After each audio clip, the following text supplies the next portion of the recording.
শান্ত ভাই, ক্রিকেটটা ফুটবল বানায় রাখছে ইন্ডিয়ারা, আম্পায়ার পর্যন্ত কিনা লাইছে। বাদশা মিম, মাথা গরম করা দেবো না। এক প্লেট পান্তা ভাত খেয়া মাথাটা ঠান্ডা করো।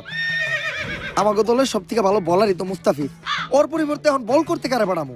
ভাই আমি বল করতে যাই, আজকে সকালে তুদার গোলাতে ভাত খেয়েছি, 6 বলে মিনিমাম 6টা উইকেট নিমু। লাস্ট সাইড ম্যাচে 6 উইকেট নিয়েছিলি। ভাই একবার বিশেষ করে বললাম আমার দেন প্লিজ, একবার। তগরে তো বিশ্বাস করতে আমার করে ডর, কারণ যখনই তগরে বিশ্বাস করি তখনই তোরা কইরা দেখ আমার বিশ্বাসের নানির খালি ঘর। যা কাপায় দে। আর বোলিং এ বাচ্চা মিমের প্রথম বল, বিরাট কোহলি তুইলা মারতে ক্লিয়ার সিক্স।